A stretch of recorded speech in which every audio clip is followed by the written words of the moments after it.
lucky because I think the rain scared some people away, but the sun's out. It's going to be a good night. Before I do my little introduction, I have to put a plug in for Monday's program. Is with Chris Shadler. She's a some kind of biologist that studies coyotes and all that, and she was a sheep farmer who learned to coexist with coyotes, and she'll be doing a program on that this coming Monday, right here at 6:30. And we have a bunch of programs all in a row. In June, they're on the bookmark here, and I'm gonna not go through all of them. And if you don't have a bookmark yet, please feel free to pick one up. We have them here. We have them at the checkout counter.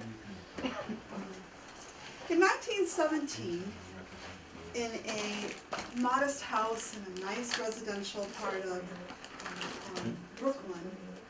Brookline, so not from this area, a boy named Jack was born, who just happened to have grown up to be JFK. And we are happy to have Jim Roberts, who is the supervisory park ranger at the birthplace in Brookline, here with us tonight to share some of JFK's story and talk about the house and any other questions you might have. Let's have a nice round of applause for Jim.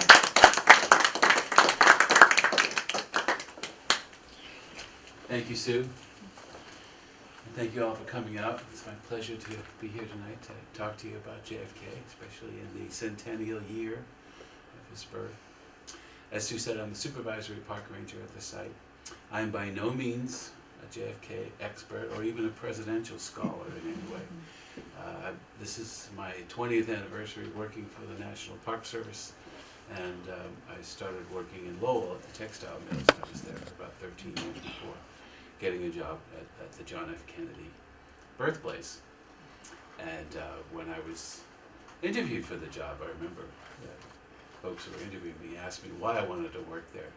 And I'm sure they probably expected me to say all kinds of great things about JFK. And I said, I don't really even know much about him.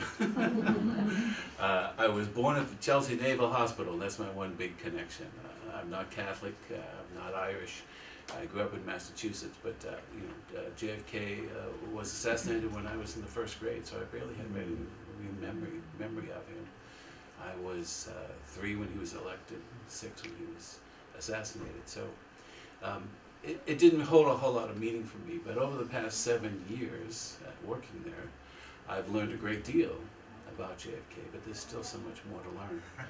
And some of you may have read some of the over 40,000 books and volumes that have been written about him. And very often we do get visitors who come to the site who know more about his life and his work than any of us do.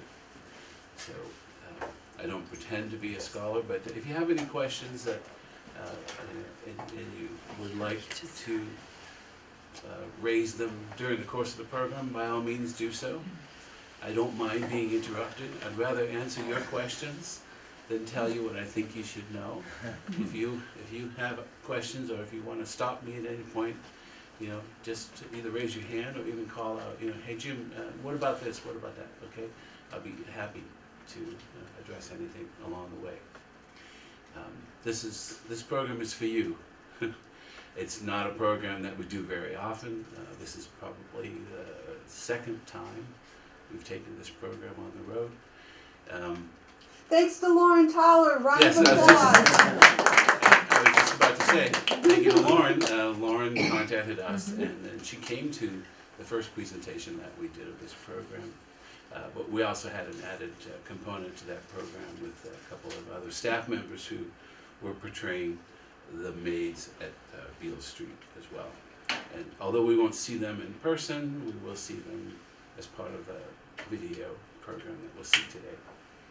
So, any questions before we get started? Can you speak louder? Can I speak louder? Yes. I can. But you have to remind me, because I'll tend to always settle back to a voice level that I'm more comfortable with. But don't hesitate to say, louder please. Okay. So, as I mentioned, I work at the John Fitzgerald Kennedy National Historic Site, which is what you see on screen, and we are very proud to be celebrating the centennial of JFK's birth. Jay, who's videotaping us tonight, and Lauren and I were at the Beale Street House on Monday, and it was absolutely insane. Anybody else there? Anybody go on Monday? We were just inundated, and so was the JFK Library and any other places that are connected to him. It was a very busy day for as thousands of people came out to commemorate the centennial of his birth. We are also commemorating this same month, which was really just 3 days earlier, the 50th anniversary of the establishment of the site. In 1967, the home was established and signed into legislation by then President Johnson as a unit of the National Park Service. And I'm also celebrating my 20th anniversary working for the Park Service, all of which happened in May. And that site opened to the public in 1969, so 2 years from now, we'll be celebrating another anniversary of the 50th anniversary of the official dedication and opening of the site. So it's not over yet. But I don't think it'll be anywhere near as big as it has been the last couple of days. We are, as I mentioned, a unit of the National Park Service. Anybody guess or anybody know how many National Park units there are? Hundreds. A lot. Yeah, there's so many that I can never keep track of them as well. There are over 415. It's either 417 or 419 national park units, and they're all different. They're not all big, beautiful natural spaces like the Grand Canyon or like we have here in New England, Acadia. There are a certain amount that are just national parks, but then there are national monuments, national battlefields, national parkways, national seashores, and historic sites as well. And we are fortunate in Massachusetts to have quite a few national park units. I think there are 15 national park units just in this state alone, because so much history happened here, and many of them are either historical parks or historic sites. But there's also a heritage area, which is part of that. And you guys, you might be part of the Essex National Heritage Area. Yes. Now look at Lee. I think you're part of that. Lee's our Yeah. resident historian. So all these designations fall under the National Park Service, and that's why it seems like there's a lot. But even in Brookline, we have two. We have the John Fitzgerald Kennedy National Historic Site, and then just 1 3/4 miles away is the Frederick Law Olmsted National Historic Site. And some of you may be familiar with who Frederick Law Olmsted was, but if not, he designed Central Park. He designed the Emerald Necklace. He designed Golden Gate Park in San Francisco. His firm had pretty much their hand in virtually every municipal or large-scale project having to do with landscape design. He's one of probably the most eminent landscape designers in the U.S. So Brookline is a relatively small town, but a lot of important people came out of Brookline. Bob Kraft comes from Brookline.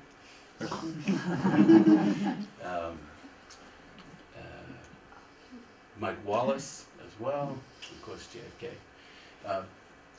But our story starts with the wedding of his parents, Rose Elizabeth Fitzgerald and Joseph Patrick Kennedy. Get married in 1914, October 7th, 1914. They choose Brookline as the first place for where they will start their family. They both come from pretty prominent political families, and many of you may be familiar with their parents, at least this guy, John Honey Fitzgerald, well-known Boston politician, lifetime politician. But that's Rose's father. Joe's father was also a lifetime politician as well, Patrick P.J. Kennedy. Both of them served as Mass state senators, and they both served as U.S. congressmen as well. And Mr. Fitzgerald was a two-term mayor of Boston. He served not 2 consecutive terms. There was somebody in between who knocked him out of office, and then he came back in. And he served 2 years first term, and then the next term he served, it was a 4-year term, so he served 6 years in office. And his daughter Rose accompanied him on most of his political trips. So she was more his companion than his own wife was. His wife tended to want to stay home. So she started out in politics, as she would say, at a very early age. Mr. Kennedy was a more of the behind-the-scenes kind of guy, and was not as public as Mr. Fitzgerald, but still, nonetheless, his son Joe didn't really want to go into politics. He'd go into finance. But Rose grew up in a very political, socially political world. They chose Brookline for a number of reasons. How many of you have been to Coolidge Corner? Do you see anything there that you might recognize that's still there today? In this photograph, this is from 1916 or so. The church. Yeah, the church is still there. What about these? Streetcars are still there today. They're just more modern versions. And this building's still standing as well. This is the what was the S.S. Pierce dry goods store when the Kennedys lived there. Mrs. Kennedy would go there regularly. Today, it is now the home of, will be the home this summer, opening up for Brookline Bank. But prior to that, it was for a number of years a Walgreens store. The Coolidge Corner, even the neighborhood in which the Kennedys grew up, it has not changed a whole lot since the time that they lived there. House colors, paint has changed, but it hasn't really been altered too much. But it was convenient for young Joe and Rose when they first started out because of the streetcars, the shops, churches, schools. All those things were very convenient, and they could walk within 3/4 of a mile anywhere. We've got a wide screen here, so he looks a little stretched out. But this is young Jack at the age of 6 months old. He is the second of what would ultimately be 9 children. He is born in Brookline at the Beale Street house on May 29th, 1917, at 3 o'clock in the afternoon. He's not their first child, though. Their first child is Joe Jr., but he was not born in Brookline. The family was vacationing in Hull, Massachusetts. Anybody remember Paragon Park? Oh, yeah. Tasket Beach. Well, it was a popular place. It still is a popular place for people to go to. When I was a kid, we went there all the time for afternoon excursions. So the Kennedys were down there during July, and he was born on July 25th. So he's born in Hull, Massachusetts. But Jack and his 2 sisters, Rosemary and Kathleen, are born at the Beale Street home. In the period of 5 years, they moved into the house in 1914. They purchased the house for $6,500. And in 1920, they need a bigger home. Mr. Kennedy sells the house. Okay, time out. Oh, sorry. She wants the lights off, and you want it on, so. I just thought the picture would be good. Okay. Wait, but Too much the light. camera again. Uh-huh. Yeah. There you go. Can Sorry you for do just that. the back row? Just the- I, Can you do that? Do you want to shuffle one? That's what you did. Is that before. what you had? Yeah. Yeah. sorry, I'm, make a great door, I'm gonna move it back here. There. Anyway, within 6 years, they quickly outgrow the house. But during this time, some very significant things happen in young Jack's life. He lives in the house for just 3.5 years, and he gets a lot of illnesses.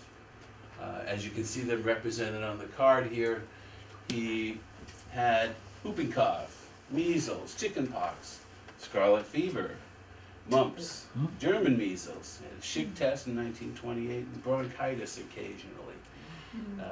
And that's just what Mrs. Kennedy recorded. There probably were some things that she didn't record.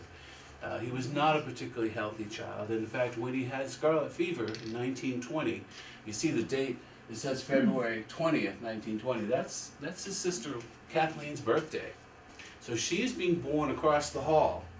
And Jack has this high fever across the hall, and the doctor is attending to both of them. And they were very concerned that young Jack would infect the other children. There was Joe Jr. and Rosemary and Kathleen just coming into the world. So they tried their best to get him into a good hospital. Now, the best hospitals were not in Brookline at the time. I'm not sure if they are at all now either. Maybe they still are. Boston is probably the best place to go. But if you lived in Brookline, you could not go to a Boston hospital. You had to live in Boston to use the Boston hospital. So Honey Fitz and Jack's father, Joe, pulled some strings to get him into Boston City Hospital, where he was there for a good long time, about 6 weeks or more, and developed some very close relationship with the nurses there. So they were kind of sad. You know, they were happy to see him recover, but kind of sad to see him go because they had really enjoyed his the little 3-year-old boy. And very early on, he shows this ability to win friends and get along with people and surround himself with a cadre of people who really enjoy his company. He's a very different boy than his older brother, Joe. Joe Jr. is being raised up to be the first Irish Catholic president of the United States. And Jack is not. Jack is just the second son. They really didn't have a career path for him. And this is Easter Sunday, April 20th. And you can see what's going on here. Jack doesn't look very happy. He's pointing to his brother's hand, who is squeezing his hand so tightly but looking completely innocent. He's very subtly bullying him. And Mrs. Kennedy tells us in her memoirs that the older boy took every opportunity he could to inflict pain on his younger brother. I had 2 older brothers, so I know what that's like. Also, you know, I get punched just because I was there. You know, we're walking by and I'd get him. Well, what did I do? You know, no, you didn't have to do anything. You know, boys are like that. I'm sure girls are too in their own way. But nonetheless, this was something that Mr. and Mrs. Kennedy fostered in their children, not so much in a hurtful way, but they fostered this competition between their boys. At one point, as the boys grow older and Joe is away at summer camp, Mr. Kennedy writes him a letter and says, I hope you're practicing your music because Jack's practicing an hour every day and he's getting to be better than you. Now, can you imagine this older boy who's 2 years older, has got the little runt of a brother who's all of a sudden getting better than him? So this was an area of contention for these boys all their lives. When they go into the military, Jack becomes lieutenant junior grade before Joe does. And Jack becomes a war hero before Joe does. So Joe, and I firmly believe this was his effort to kind of outdo his brother, he enlists for a very dangerous mission where he's going to fly a bomber loaded with explosives over the English Channel, and he's supposed to eject from the plane. The plane was stripped down, had nothing in it but explosives, not even seats. The 2 guys were supposed to eject, and the plane was going to then kamikaze style go into this German bunker that was bombing England. Unfortunately, it exploded before they were able to get out.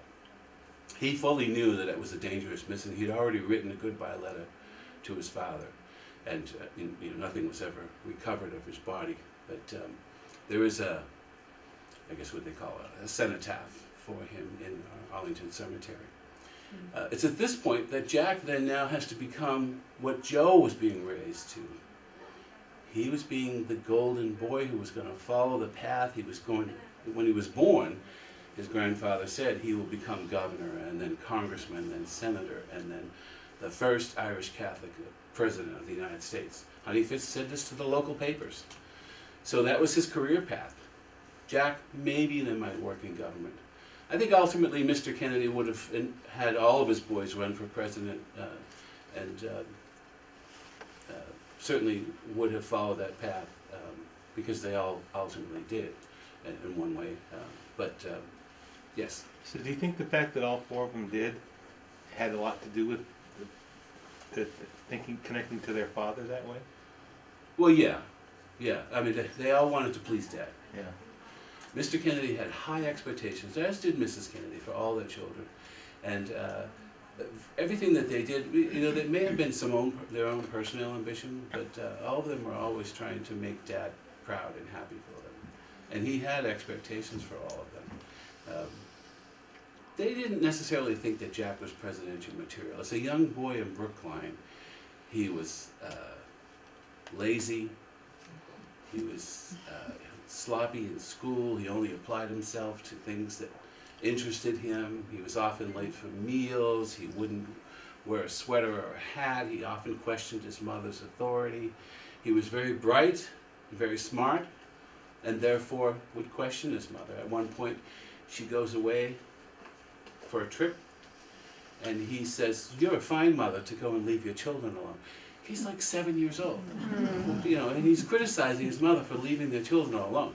Well, they're not leaving them alone. They have like 3 or 4 servants, plus Mr. Kennedy's at home, and Mr. and Mrs. Moore, Eddie Moore and his wife Mary, are like surrogate uncles who live in their previous home. At this point, the Kennedys have moved to a larger home, so the Moores are now living at 83 Beale Street, and the Kennedys are living at Naples Road.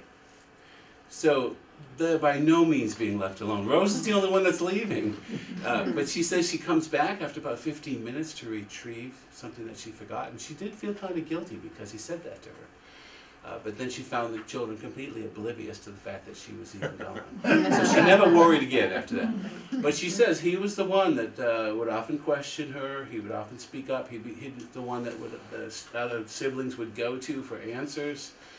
Rather than looking it up in an encyclopedia that asked him, and he probably knew the answer. He was very bright, very quick.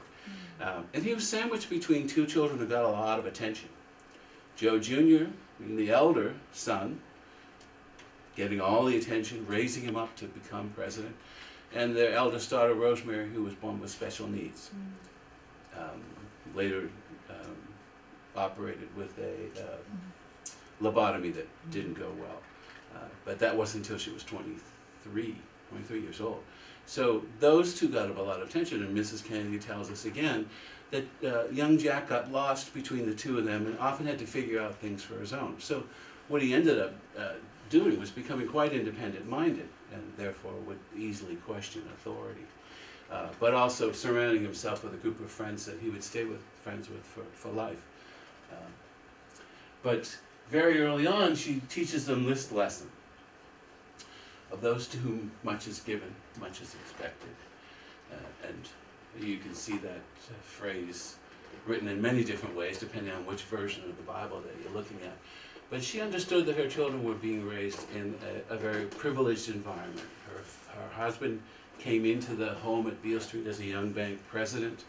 They both came from relatively well-to-do families at that time. Granted, they rose up from real dirt-poor immigrants, but ultimately the Fitzgeralds and the Kennedys were some of the most prominent families in Boston. So she knew that they would never have to work a day in their lives, so she expected them to go into some sort of public service. And she tells us you cannot start at 18, 19 years old teaching these lessons. You have to start very early. So she does that with these children at a very early age. So many of the lessons that he learns and then later even repeats in his speeches, you can hear his mother in the background. You can see the things that she taught him as a young boy now coming out in his speeches that inspired a generation, as well as his teachers and schoolmaster as well. Anybody know anybody that attended Rosemary Choate Hall in Connecticut prep school? JFK was there, and all those people recognized those words when he did his inaugural speech, when he said, ask not what your country can do for you, ask what you can do for your country. Because every day his headmaster said that to the students. Ask not what your school can do for you, ask what you can do for your school. So he was a master at taking really good stuff and then putting it in his own speeches as well. And he often gets credit for some things that,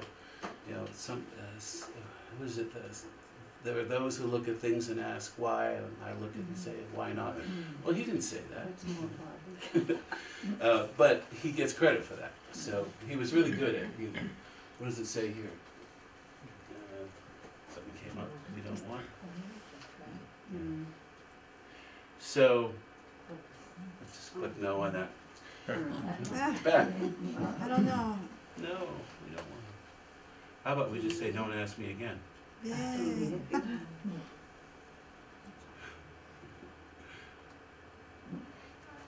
This is a marker that was placed in front of the house in 1961, when JFK was sitting president. Brookline was very proud to claim their town as a presidential birthplace. When he was elected president in 1960, they began a commemorative committee that took a couple of years to get this monument erected. School children often ask, is he buried there? Because it kind of looks like a grave, but it was had final approval by then the late Senator Ted Kennedy, who approved the artwork, and it was put in place in September 1961. So, may have even been before that. The house was in private ownership. It was sold to the Moores in 1920, and then they went with the Kennedys when they went to New York. Jack went off to prep school in Connecticut and then to Harvard. Started initially in Princeton, but got too sick and dropped out, and then had to go back to school at Harvard and ultimately graduated. And then he did follow kind of that same career path that was set for his brother. He became a congressman in the very same district that Honey Fitz was congressman, then senator, and then president. So it may have even been before this was put in place. People would come and knock on Mrs. Pollock's door or ring her doorbell. Mrs. Pollock and her husband purchased the home in 1944, yeah. She sometimes would let people in. It didn't look at all like when the Kennedys lived there, but she was very gracious about that. And even today, the people who live in their second home just a few blocks away on Naples Road, retired Circuit Judge Nancy Gertner and her husband John Reinstein, they are gracious about letting people come into their home and see where Eunice, Patricia, and Robert Kennedy were born. I guess you just have to accept that if you live in a historic home. We often ask people, what would you do if you lived in a home and outside it said the birthplace of Barack Obama or George Bush? Would you allow a marker to be put up in front? And would you tolerate all these people ringing on your doorbell trying to see where they lived? Apparently she was very good about that. She even let people take dirt from her yard. There's a newspaper article where somebody wanted to take home some dirt. But by 1966, she was about 80 years old, and she put the house up for sale. She was widowed at that point.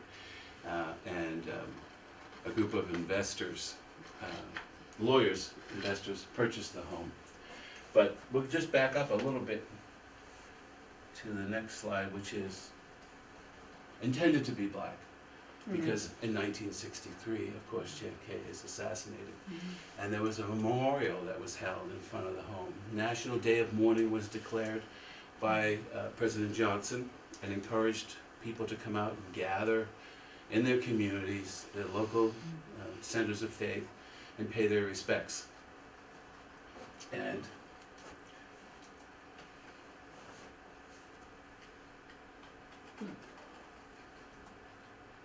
this is what turned out in front of Beale Street. This is in front of the home on Beale Street, November 25th, 1963. Now, this was a ceremony that was planned. The community got involved. It started with local high school students who decided they wanted to raise money, and they purchased a wreath and then began to put together a ceremony to be held in front of the home. It was later taken over by town dignitaries. It became a large interfaith service. There were representatives from the Jewish temple at the top of the street, which you see all the way in the distance there. Also St. Aidan's Roman Catholic Church, which was a neighborhood church where JFK's family would go to regularly. where he was an altar boy there as well. And there was a representative from the Protestant churches, the Protestant Church Council as well. Eventually, the congregation from the temple comes down and joins this gathering, and then the cantor leads them in prayers and song, and there's even a 21-gun salute by the Brookline Council Veterans, or Veterans Affairs. So it is a new beginning for this site. You know, it'd been known as a presidential birthplace, a Kennedy home for a while, but now it's a place to come and commemorate and memorialize and pay respects, and it continues to be so today. It's become a sacred place for a lot of people, and it's not unusual for us to come out in the morning and find roses or cards, letters, other kind of little tokens on that granite marker in the front yard. You know, we keep them, we put them inside, and we document them, but it's pretty regular that people do that. So there are efforts then to redouble the memorialization of this site. The town put the marker in 1961, commemorating the presidential birthplace, but now it's a memorial. So they start this town meeting, have various town meetings to take over all the surrounding homes and create this much bigger footprint of a memorial there. Now, of course, town meeting government, who votes? The people, right? They come and they vote, and they do vote. So that never got passed, all their efforts. So ultimately the house does come up for sale, and the Kennedys are approached by a group of local lawyers who purchased the home in 1966, and they send a letter to Ted Kennedy's office saying, "We've purchased the home to save it from falling into the wrong hands." How am I doing for volume? Good? Okay. And would you like to buy it from us to create a memorial for the president? And Ted Kennedy responds with, "Yes, we would. And I think my mother should do the work." My mother should do it, or whatever. You know, my mother should oversee it, or something like that. So his mother's now about 80 years old. She's 79 in this picture. I don't know, because she hasn't really shared with us how she felt about whether she jumped at the chance, whether she really relished the chance, or whether it was a solemn undertaking. But she was a huge proponent of history. Her father was a history tour guide when he was a young boy. He did walking tours of Beacon Hill. Her husband was a tour guide when he was in college. He had to get permission, he had to get a permit from her father, who was mayor at the time, to do these bus tours. And she took her kids regularly for tours as a young mother. So I think she was really pleased to be able to add to the physical historical legacy of this country. And so she immediately wrote to the director of the Park Service and the Secretary of the Interior and said, "I am going to recreate the birthplace of John F. Kennedy as to what it looked like when he was born, and then I will give it to the National Park Service." So how could you say no to that? They, from what I understand, wanted to get involved. There was a lot of off and on, back and forth, and I think there may have even been some hard feelings eventually towards the end. But ultimately, what we have is the birthplace, which opened to the public on the president's birthday, 1969, and there's Rose handing over the deed to the American people. She's giving it over the fence to the people who've come out to see her, which are mostly women. Just like the public appearances that the Kennedys did when they were trying to get their sons elected, they would have these teas and social events, and a lot of women came out. Well, they came out to see the candidates, but they also came out to see Mrs. Kennedy. You know, she was quite a popular person in her own right. I'm told that as soon as that picture was taken, she took it right back. It was really just a photo opportunity. She didn't want to lose the deed, because it could easily have gotten lost. And even over the years, we have lost some articles from the home that were within reach, and people just took them. So there still is this desire to do so. So this opened in 1969 to the public, and she recreated the home to its appearance of 1917. She used a lot of her original items that she still had in her possession. Imagine this task. You're almost 50 years later, you have to re-set up your bridal home, which you did back, in 1914. She still had the piano. We still had this large Persian carpet. Many of the overstuffed furniture, those got worn out over the years and lost over time. So a lot of things were reproduced or recreated. But she still had a lot of her decorative arts and things like that. So the piano is the original piano that was purchased as a wedding gift for Mrs. Kennedy when she got married to Joe in 1914. Cool. As far as we know, it didn't go very far. I think it went from this house to their second home in Brookline, and then to the Hyannis property. So I don't think it ever left Massachusetts. This is the family living room, where the family would sing songs around the piano. They'd have stories in the evening before going to bed. Mr. and Mrs. Kennedy would read the daily periodicals. And he liked to read detective novels. She liked to sit and darn the socks of the boys that were forever putting holes in their stockings. Her boys were typical boys that were always getting into all sorts of mischief, and ultimately she has to have them put into private school. But here you see, this picture on the piano is an enlargement here. This is young Jack, Joe Jr., Rosemary, Kathleen, and then their fifth child, Eunice, is the baby in that photo. Now, this photo was taken after they moved out of this house. I think the one reason why it's on display is because it's one of the early photos of the then entire family at the time, Mr. and Mrs. Kennedy with all five of their children. The clock, you notice the time on the clock.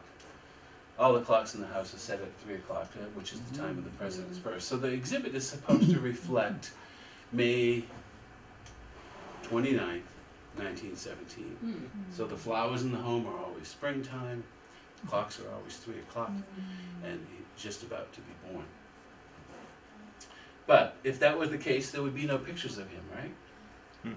So Mrs. Kennedy does take some artistic license in showing us later photos of the family as well. This is their dining room, which is just across the hallway. As you come in the front entryway, the living room is on the right and the dining room is on the left.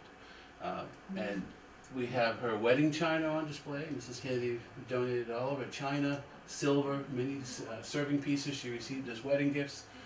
But also she has the original porringer bowls of the two boys. And the smaller bowl closest to us says JFK on it, etched, engraved in, as does his little spoon and his little napkin ring, it's really cute. And the larger bowl says JPK, Jr. for Joe, Jr. Firstborn always gets the bigger bowl, right? But it does show you that they were literally born with silver spoons in their hands and polished emeralds. And they were being raised in a life of privilege. But they had not yet graduated to the larger table. That would happen when they get 6 years old. At this point that this scene is depicting, JFK would be 3 and Joe would be 5. Mrs. Kennedy tells us she didn't entertain a lot in this home. She was very busy. She had 4 young children, but she did have a couple of servants to help out with childcare and housekeeping. But she said mainly it was just close friends and family. They'd come over for christenings and things like that. They did have a guest room that they had overnight guests occasionally. But the important thing about the dining room is it's a place where she would quiz her children on how well they might be learning. This was a time of conversation, family gathering. You could talk about what went on that day. If she'd taken them to church, what did they remember about the sermon? If she'd taken them to a neighborhood walk, what did they learn about the historic nature of whatever they saw that day? She was constantly teaching and then constantly checking later to see how much they were learning. Here you see a close-up of the children's table. The silver pieces are original. There's a great photo, which I didn't include in this set, of young Jack in a playpen. And he's using these 2 silver napkin rings tied with a ribbon as playthings in the playpen. So, you know, they probably didn't use them a whole lot for their meals. But the table is a recreation. After 9 children, I'm sure she went through more than one table. Which is JFK? The one closest to us. Oh, okay, thank you. And it's, you really can't see it here, but it does say JFK right there. And then on the spoon as well, and the napkin ring too. And if you come to visit, you can get your own close-up shot of it. It's definitely worth, you can read it from standing at the room. They not only learned there's a better picture of it. Yeah. Oh, Yeah. you can see the JFK, yeah. I forgot I had that in there. The table manners as well as conversation, you know, how to behave in the dining room, how to bring up ideas, how to defend your ideas. Now, granted, there probably wasn't a lot of that at 3 and 5, but still, these things were being introduced at a very early age. In later homes, Mrs. Kennedy would cut out articles from newspapers and magazines and post them on a bulletin board outside the dining room during the day, and expect her children to have come prepared to talk about that. Read it, be prepared, choose a side, have a debate. And she says, it's one of her quotes as well, for better or worse, those who get their ideas across have the most impact in the world. So very early on, she's instructing them to, you know, to stand up and speak out and have an opinion and be able to defend it. This is the entryway. As you come in the front door, you're greeted by the telephone table and the stairway going up. So they had 2 phones in the home, they had 2 servants, and they also had an automobile when they lived there. So although they were living in a very modest home on a relatively new street, the street was laid out about 1900, this was the last home on the street. There was still a number of lots that had not yet been developed. Not everybody had servants, and very few people even had 2 servants, but the Kennedys did. So by the time Mr. Kennedy moves out of Brookline, he's one of the wealthiest men in the country.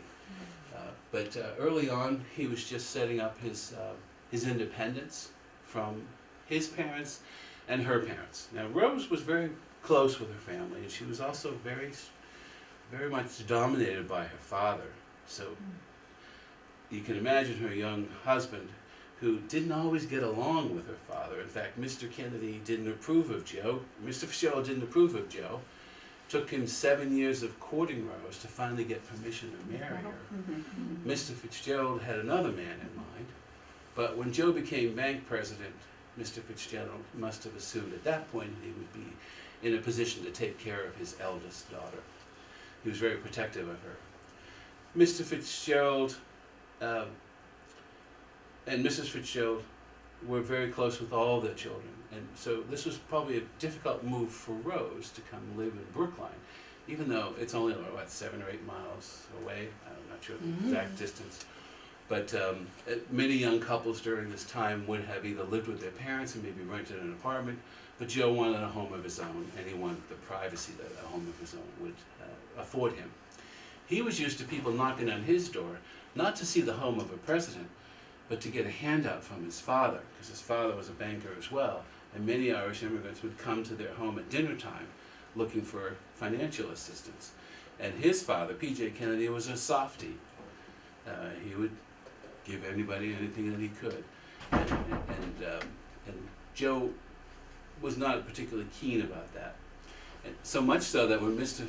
Kennedy died, he made his daughters, Loretta and Margaret, destroy all the records of what he owed because he was afraid his son Joe would collect on them. He didn't want to. So by moving his first home out to Brookline, he was getting some of what might be considered the cachet of living in Brookline. It was a community that was well known for estates and wealthy people, but he was buying a very inexpensive home. It was only $6,500 he paid for it, which was all borrowed. He didn't use any of his own money to pay for that. And it was a small home on a relatively new street. So he could say he lived in Brookline, but he wasn't anywhere near the estates of, say, like a Tom Brady today, who lives in Brookline.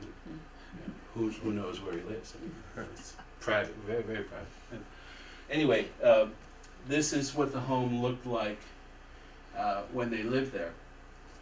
It's a close approximation. You know, Mrs. Kennedy never intended to do an exact reproduction. It was more of a feel.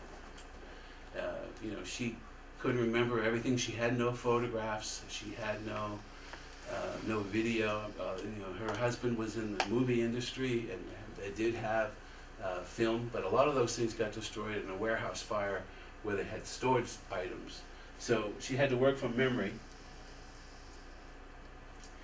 And she also still had a number of original furniture. This is the original bed. This is a reproduction. The original bed was a pair of two twin beds. This is the master bedroom. This is the bed where JFK was born in. She lent him the other bed later when he had to establish an apartment on Beacon Hill on Bowdoin Street to to run for Congress. He never returned it. A good example of his irresponsibility as a young man. So this is a reproduction to match the original bed. But she tells us he was born in that bed at 3 o'clock in the afternoon on May 29th, 1917. She used the bed closest to the window. She wanted to make sure that all the available light was there for the doctor. She was attended by a doctor who was a very good friend of the family. He married one of her girlfriends that she grew up with. His name was Frederick Good. Anyone ever heard of the Good forceps? He invented those for delivering children. He would administer ether. She would not be able to participate at all in the birth. She rendered basically unconscious. But he delivered all 9 of her children. And there was also someone there to administer anesthesia, as well as her 2 servants. And I like to say that, you know, little Joe, 2 years old, running around probably, and they also had a dog. So I'm sure it was not nearly as quiet as it looks like today. Mrs. Kennedy, somebody asked her what was the weather like, and she said, "Oh, I'm sure it was a lovely, you know, warm day." But actually, it was more like it was on Monday. It was cold and cloudy. It was a cloudy. Historical records have shown that. But not only was Jack born in this room, but his 2 sisters, Rosemary and Kathleen. You also notice that between the beds there's another phone there. Mr. Kennedy, the phone was an important tool for his business. He was a wheeler and a dealer. He was a financial guy. And all he needed was a phone and a room in which to work. What was over the bed? You want to go back? Let's go back. No, just Go back. just wondered if it was a religious. Yeah, over the beds are small prints of Madonna and Child, one by Raphael and the other by Botticelli. It's a Botticelli show right now at the Museum of Fine Arts.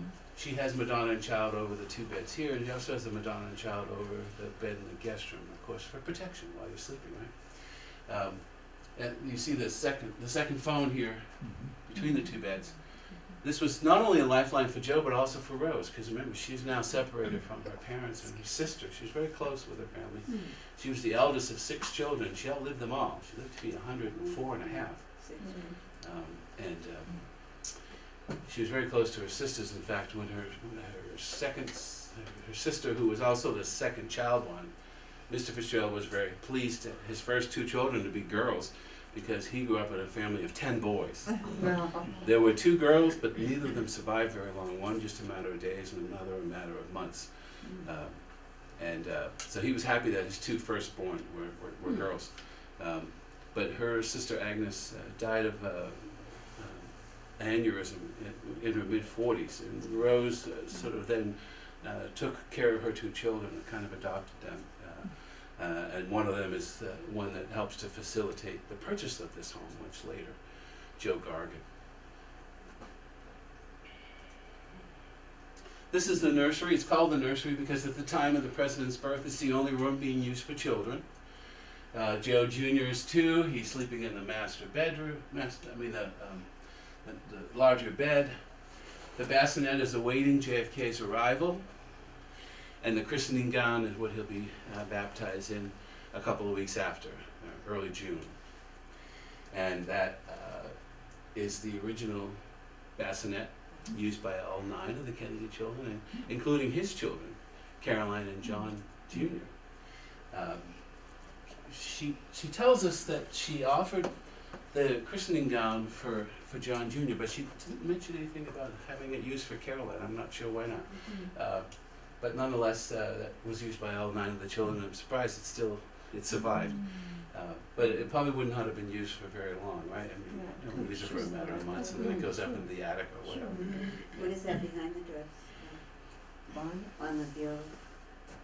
This is a bonnet. It's a lace bonnet. Okay. It's a lace cap with little shamrocks that was handmade by local nuns. The nuns made for her Irish linen bedspreads. They made the christening cap and gown for her as well. She was very well respected in the church because she had risen to the highest level as a young girl. When she went to the convent school, she became a child of Mary, which was the highest level you could get. And later she was granted papal countess status by Pope Pius. So she was a very well respected figure in the Catholic community. It's no longer here, but there used to be a train set here, and we're in the process of reacquiring it. It was borrowed by the New York Museum, and they eventually asked for it back after 40 some odd years. So we don't have the tracks and we don't have the train, but we do have the depot, and there's a traffic signal there as well. But you also see other things like there's a cannon, and there's blocks, there's a teddy bear, which was a great comfort to young Jack, who spent a lot of time in this room. Remember that health card that we saw? This is where he spent a lot of his early days when he lived in Brookline. But Mrs. Kennedy also has a lot of books in there. She tells us there would have been a lot more toys in the room. She keeps it kind of sparse for the exhibit, but there were certainly a lot more toys in there. But one thing that we really see predominates the bookshelves are classic children's literature, things like Peter Pan, Bambi, Gulliver's Travels, Kidnapped, Uncle Tom's Cabin, Tales of the Arabian Nights, The Jungle Book, Kim, all these stories. But his favorite book was King Arthur and his Knights. She said he often quoted from that. Don't let it be forgot. It's a brief shining moment known as Camelot.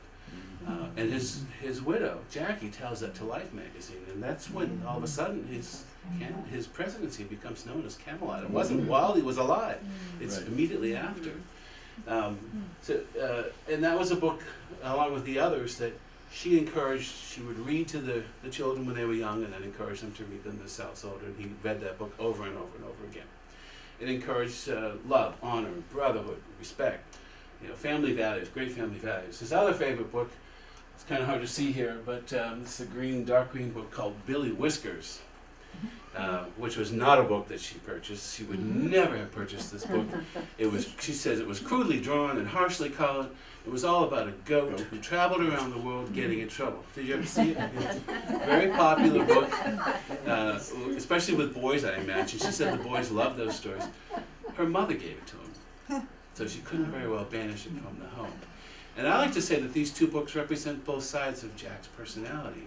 He was very much the King Arthur with the Brotherhood of Men, but also the Billy Whiskers who would dip little girls in pigtails in ink or get into other mischief in the day. Keep in mind, he is a Gemini, so those are the two sides of his personality. And I think she decided that it was okay to put that book there because, after all, he turned out okay. And this shows you the inside of Billy Whiskers. Again, crudely drawn, harshly colored. Those are her exact words. Other books that were more character building. The one everybody questions as to whether who could get through it. Pilgrim's Progress. The Lays of Ancient Rome. They're all there. You see Uncle Tom's Cabin.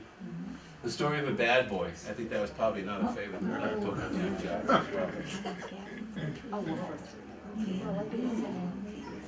This is Mrs. Kennedy's boudoir, her little home office, which is just above the entryway. It's a small room. It leads right into the master bedroom, where the birth bed is. This is a room where she would keep card file on her children's health. Remember the card we saw of Jack's health records? She also had a sewing table. This is a Martha Washington sewing table. Anybody ever heard that before? It's a style of furniture. She said it was the one domestic chore she liked to continue to do.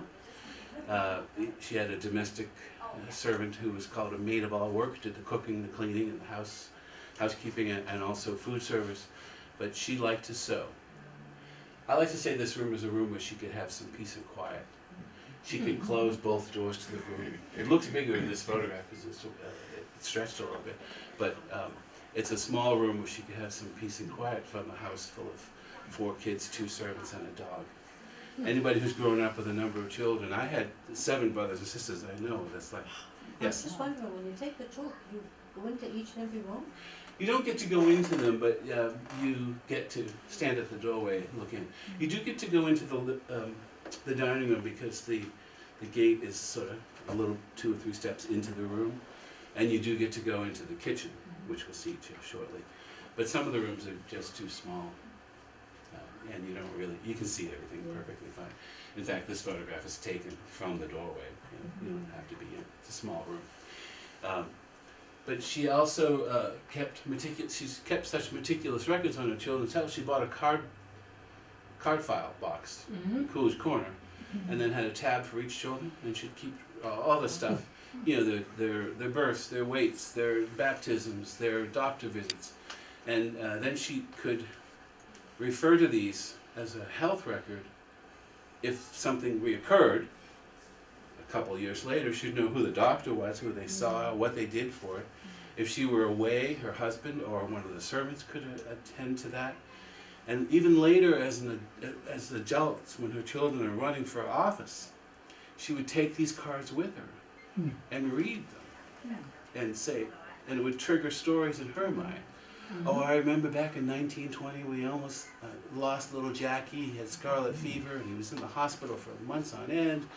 And he had to go to Poland Springs for recovery. He didn't meet his sister Kathleen until she was like 4.5 months old. Oh, wow. You know, and these kind of things would get, especially the women in the audience, to care for her and vote for her son. And she was shrewd. She knew the role that women could play in politics because her father did that. Her father used women. Even before they had the right to vote, he would appeal to the females, and then they would then influence their husbands how to vote. So she understood that. And the Kennedys were not afraid. Mrs. Kennedy and her 5 daughters all campaigned extensively. Well, not all 5. Rosemary, unfortunately, was not able to do so. But here you see the card file, and this is Jack's health record. Here you see her father, Honey Fitz, holding young Joe. That's the time when he's born, and he makes that proclamation that he will grow up to be the first Irish Catholic president of the United States. And some say this was probably playing out in homes all over the country, because in this country, to become president, all you need to do is be born here and be of a certain age. So in other countries, if you were born into a caste or a system, that would not allow you to ever become a leader. So, you know, recent immigrants, other immigrants were probably thinking the same thing. But Mr. Fitzgerald really set this path for this young boy. He was not happy that his daughter named her first child after her husband and not him. But it is an interesting twist of fate that the one who does end up fulfilling his prophecy is the one who does bear his name, John Fitzgerald Kennedy. When she was in London, she talked to the press about this card file, and they thought it was a great example of American ingenuity. And she said, I just did it out of desperation. I had 9 children. How else could I keep track of this? She approached motherhood in a very professional way, though, because she saw it as a profession worthy as any other. And just as her husband had an office in the bank building where he worked, she had an office in the building where she worked. She was not a housewife. She was not going to be the shrew that would let herself go and become overweight and sloppy. She was going to be this very professional mother teacher. And she had 2 servants to help her out with that, which made it easier for her. Here you see one of the Irish linen bedspreads. This is in the guest room, which is just to the right of her boudoir. She has fine art prints in the home. She has represented Turner, Rubens, Constable. I think we mentioned Botticelli and Raphael. She also has Whistler represented, Franz Hals. All of these painters she could then use to teach her children about art as well. So even in the guest room, there are pictures of little children, but they're done by Sir Joshua Reynolds and the French painter Fragonard. And this is a well-known French female painter. I forget her name. She's not that well known, obviously, if I can't remember. But nonetheless, in this room, even though it's a guest room, it really reflects children. Because, as she tells us, with the addition of the two kids, the two girls, Rosemary and Kathleen, the boys would then have to take over this guest room, and the girls would be in the nursery, because they were the younger two. When they moved out of this home, Rosemary was 2 and Kathleen was only 6 months old. And Joe, 5, and Jack, 3.5. So they would have taken over this room. She also has on display on this vanity her daughter Rosemary's toiletry set. So even though it's set up to reflect a guest room usage, it also reflects her children being in that room. And she says it, it went back and forth between the guest room and the children's bedroom. The pictures, originals or replicas? They're prints, but many of them are the original prints that she still had. Some of the decorative things she had to repurchase, and many of them came from Jordan Marsh. Remember Jordan Marsh? She hired a designer to work for her on some of her homes, and he also helped with this one. His name is Robert Luddington. He's 92 years old. You may have heard him on BUR. He was on this week. They were talking about JFK and Hyannis.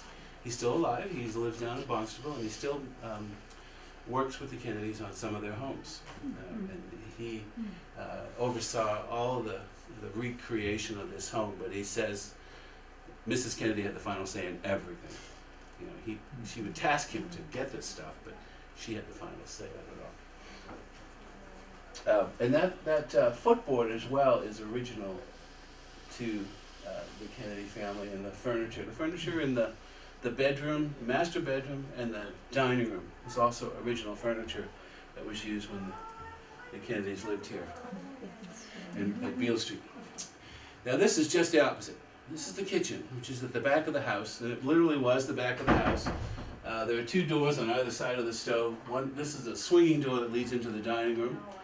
And if you came into the home, you would never see this space as a guest. The only people that saw this space were tradesmen, deliverymen, and the servants who lived in the home. Alice Michelin was the nursemaid, and Mary O'Donoghue was the maid of all work. Alice was an immigrant from France. Mary O'Donoghue was an immigrant from Ireland. This is where they would sometimes get along, but more often than not, they were at odds with each other. One trying to prepare meals, and the other trying to prepare baby formulas and sterilizing bottles and such. And we have a recreated kitchen, because Mrs. Kennedy didn't keep any of this stuff. How many of you would keep your old stove when you get a new one? Or your old pots and pans when you get new ones? Or your old wooden bowls? So this is all vintage stuff that Mr. Luddington went out and purchased to recreate what he remembered his grandmother's kitchen looking like. And there's even a big ice box, which is in the back hallway. You can see that represented here. But I like to tell people, although this is the domain of the servants, Mrs. Kennedy would come in and out of this room regularly to give instructions, maybe give them a menu if they were going to have dinner guests, or what she wanted for lunch that day, something like that. But you could sometimes find little Jack sitting at this table, because he was never on time for meals. And Mrs. Kennedy was a strict disciplinarian, and lunch was at 1 o'clock, dinner was at 6 o'clock, and if you weren't there for the first course, you did not get caught up. You assumed the meal in progress. And he was the only child that she would allow for later to go into the kitchen. She'd find him in the kitchen, and the maids would be catching him up with whatever portion of the meal he missed out on, because he was so thin. You look at the early photographs of him, even as a young man, often reminds me of, you remember the old comic or cartoon image of Frank Sinatra, the microphone with the bow tie. You know, Jack was like that too. He was just thin as real. And it wasn't until he was in his early 40s that he began to fill out when they started treating him with cortisone for what they diagnosed as Addison's disease. So she was forever trying to get weight on him. All the other children, it was just the opposite. She was strict diets to keep them from getting overweight, especially her girls. Did the maids live there? Did the maids live? They did. They lived in the 2 attic bedrooms that today serve as staff offices for the site. And they had 2 live-in maids. They worked 7 days a week. They had every other Sunday off and a couple of nights a week. The maid of all work was paid $7 a week. Mrs. Kennedy advertised for her when she was getting married. She talked to all of her girlfriends and said, you know, anybody that wants to come work for me, I'll pay her $1 more than anyone else is paying. Which was, you know, I guess the going rate then was $6, so she offered $7. So she got Mary O'Donoghue, a good Irish girl. And then with the impending birth of Joe Jr., she then hired on a nurse maid, Alice Michelin, who stayed with them until about 1920. Then she left. I think she went back to France. Then she came back. She worked for another family later. And we'll see more about her coming up. Because this is the 1920 census. And this is where we begin to try to find out who were these women. You know, the Kennedy family doesn't talk a lot about their servants. Many of them, they do show up in photographs, family photographs, you see them, and often it's an unnamed maid. You know, the names aren't necessarily recorded. But in the 1920 census, we see Joseph P. Kennedy, Rose Fitzgerald, Joseph Jr., John F., Rosemary. Kathleen isn't born yet, of course. She comes along in February, or at least she's not listed there. When do they do census? Is it in January? Yes. Because Kathleen comes in February. Yeah. So we've got Mary O'Donoghue and Alice Michelin, and these are their age servants, female, 30 and 26 years old. Alice was arrived in this country in 1914. Mary came in 1905 from Ireland and France, respectively. So we hired, well, we didn't really hire, somebody came to us and said, I'd like to do some research for you. And she volunteered to track down these women and find out what she could, because when the exhibit opened, there was no thought to want to include this aspect of the story. In the 1960s, we still weren't really even focusing on women's history, let alone servants' history. So today, if the house were being opened, those rooms would reflect the servants' lives as much as they could. But in the 1960s, when they did this exhibit, they decided to leave them empty to use as staff offices, which they've served ever since. So we wanted to correct that mistake by finding out a little bit more about them, and we have an exhibit in the visitor center. It's called Out of the Attic. The Maids of Beale's. So we got a picture of Alice Michelin. She's older here. This is what's the date of this?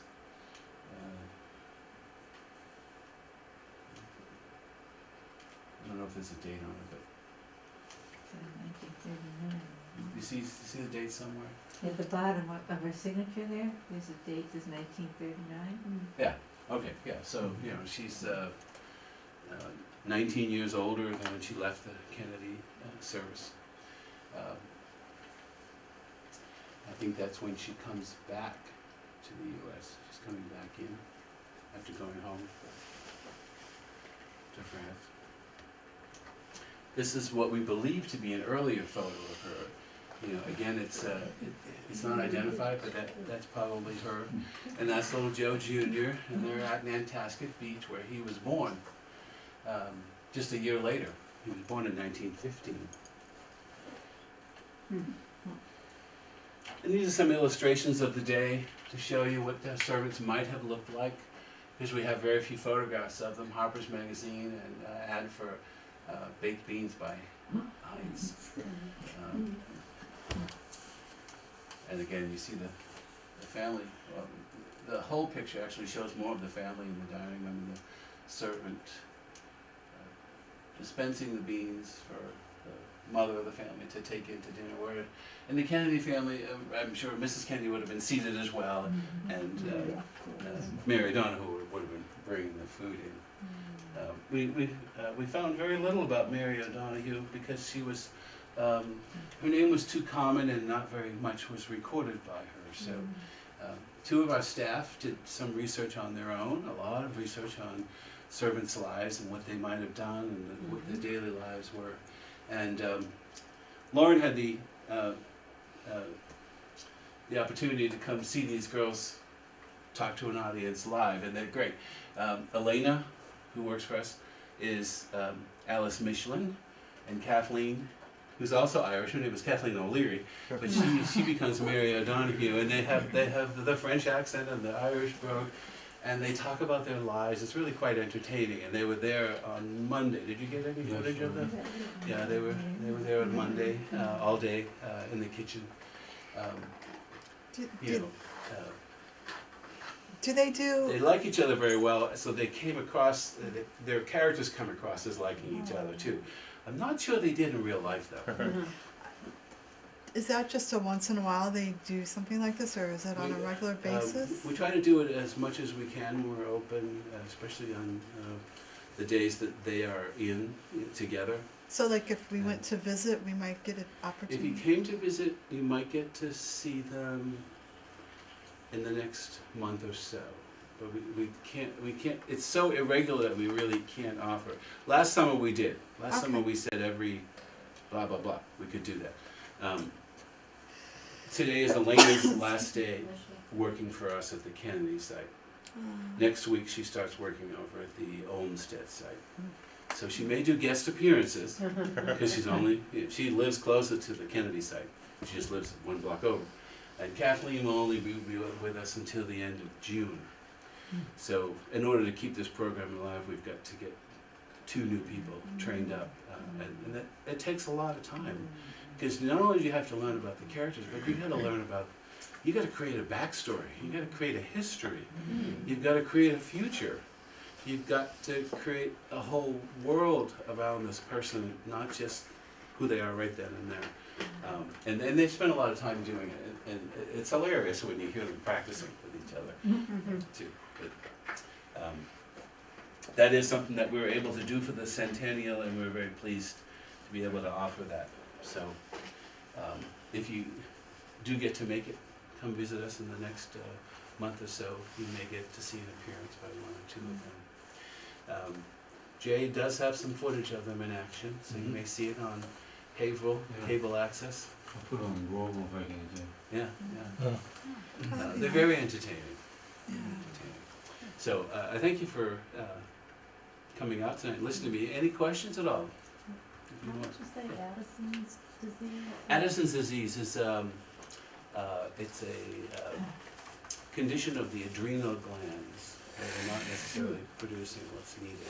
So he talks about in a lot of his letters to his friends of being in and out of the hospital. And they don't know what's wrong with me. They get tubes out of every orifice, and he's constantly. They never could really figure out what the problem was, but finally he was diagnosed with Addison's disease, which created jaundice as well. So he often tried to hide that by getting a tan, because if he didn't have a tan, he would be kind of yellow. So that's why you often see, as JFK fills out, he's often has a very dark tan too, to hide the jaundice. Is that a liver disease? The adrenal glands. I have a question, and I'm sorry if you already covered this because I've had to step in and out. I read in Ted Kennedy's book that, so it would have been a different house, but for all of their luxury, the kids were only allowed 1 napkin a week. 1 napkin a week. So it's so strange to see them eating, as you said, with silver spoons in their mouths, but they're only given 1 napkin, and that's a weird thing for me. Can you speak to that? I never heard about that, but it doesn't surprise me. Mrs. Kennedy was very frugal. There's a biographer who wrote about her, and not very kindly, I must add. But she did say that she never really knew how much money she even had. She was very penurious with her money and wouldn't give out lavish birthday gifts to people as well. She often thought that Jackie Kennedy spent too much on gifts when she gave gifts. So it may have just been an old Yankee thrifty thing, you know. When they lived in this home, they had a laundress who came in 2 or 3 times a week. And she probably didn't want to add to any unnecessary laundry that she didn't have to. You know, you had to do diapers and you had to do sheets and pillowcases and towels and things like that. But maybe you could, I mean, I have to admit, I use a napkin more than once. Even But today. a week? But not all week. I never saw that, but it may be in a book that I read. How long had they been in this country? They're like Linen, Big napkins, yeah. big napkins, and that's why you had your initials on the napkin holder, because that way your own napkin would be returned to you for each meal. Right, you could roll it back up and you knew it was yours. Yeah, And, you know, if you hadn't soiled it drastically, Yeah. you could continue to use it. Like I said, I do. Actually, I have been known to use the same napkin all week. And that's just because I'm lazy. I don't want to do laundry. You said, you know, maybe it was an old Yankee thing. How long had their families, Honey Fitz and J.P. Kennedy, were they immigrants themselves? Were their parents immigrants? No, they were not. They were born in this country. Their parents came in the 1840s. So Honey Fitz was born on the North End. And when he got married, he married his first cousin, who lived out in Acton, which there were a lot of issues with that. Her parents, it took a while for them to approve that. And then he took his wife back to the North End to live with his brothers, his 9 brothers. She hated it, but that's where Rose was born while they were living there. But eventually they went back out to Concord, where Rose spent most of her girlhood growing up in Concord, Massachusetts, and she liked the countryside. She preferred it. cool. And when they moved to Brookline, the street was still undeveloped, so it was open and had an airy countryside feel to it.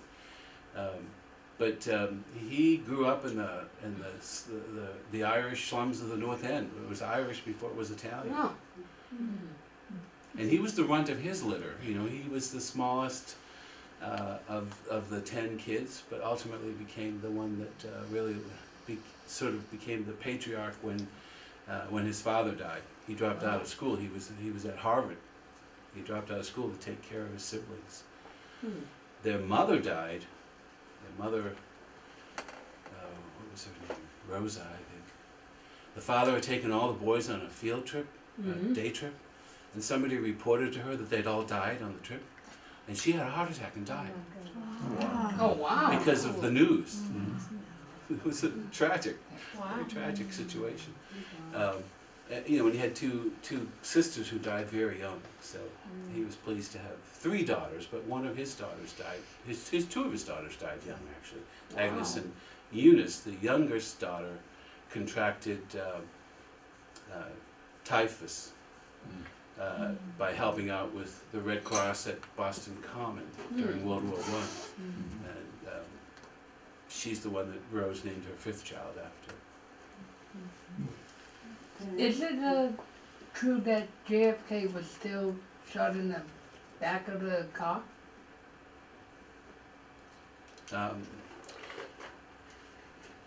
There's still a lot of theories about that, whether it's a one-gun man, whether it was 2. I mean, I think it's been proven that it could have been done by one gun. Okay. Because I remember seeing it on TV. There was this whole reenactment to show that one bullet could have done a lot of that damage, but I don't believe any of it. I think it's all still very much a conspiracy. So I'm not buying it. So I don't know for sure. And I think the Warren Commission was kind of, you know, rushed to a conclusion that wasn't necessarily the best one that they could come up with. Yes. I understand if you don't know the answer to this question, but I've always been intrigued by the fact that the Kennedys don't have really a Boston accent. What kind of accent is that they have? They have what is sort of a put-on Brahmin Boston accent. You know, they were always trying to, especially Mr. Kennedy did not want to be associated with the Irish. He wanted he even said at one point, "Damn it, I'm an American," because he was born in this country, and he hated to be lumped into the Irish Catholic, and that was one of the reasons why he went to Brookline, which was, although there were some immigrant workers that were settling in Brookline Village, Brookline was more of an a more upscale neighborhood, not associated with, the slums of the North End, so to speak. But their accent is it's sort of a patrician accent, it's all those, those long A's and all that kind of stuff, and you can even hear it today in some of the younger generation. I was listening to Stephen Kennedy Smith speak, and he was the spitting image of his grandmother. You could hear him thinking. So, when you hear Jack speak, you do hear the Boston accent. You hear the, the park the car and Harvard Yard kind of stuff. But it's got an air of elitism to it as well. I don't know if I'm remembering this right, but I thought that Honey Fitz, who was a mayor or a governor or something in Boston. He was a mayor and a congressman and a senator. Okay, well, did he serve time in jail? Not that I know of. No. James Michael Curley. Which one? Oh, It's okay. Curley. Was the mayor. Curley, Okay. Curley was the So one what- who discredited him and got him out of being a mayor again. Okay. Through some nasty tricks of his own. Was But he had a scandal with a cigarette girl called the Toodles Affair. And Mr. Curley sent that information to Mrs. Fitzgerald, and she and Rose read it. And at that point, he backed out of the race because he was. so was he Curly related to Mrs. Kennedy? No, he was a competitor. He was Fitzgerald's rival for mayor. Okay. Yeah. And he served much longer. I don't know how many terms, but he was While mayor he for was quite a in while. jail, he was voted into the job he was holding then, but he was in jail. But they voted him in, right? I don't know much about Curly. I Oh. haven't really studied him. But just to follow up on your question about their accent, Mrs. Kennedy was a big, strong proponent on proper diction and proper pronunciation and proper sentence structure and everything. So when you speak that carefully and that perfectly, you begin to take on an accent that's very different from what would be the colloquial accent Was as it well. the King's English? Yeah, exactly. Yeah. Jim, this has been wonderful. Thank you so much for coming. Oh, you're welcome. We're running out of time. Making us all want to hop on a bus and Yeah. go for a tour. Come to visit us in Brookline. We are open daily. I was thinking that. This year only, because we're normally only open 5 days a week. We're open 7 days a week, 9:30 to 5, so you have no excuse. Come any day of the week. The site is free. There's free parking on Beale Street for up to 2 hours at least, so you shouldn't have any trouble finding a place to park. So come on out and come see us. Come see the site. Thank We you. will be celebrating Rose Kennedy's birthday in July. July 22nd is her birthday. That's our Cool. next big event coming up. That's great. Thank you, everyone, for coming. Thank you.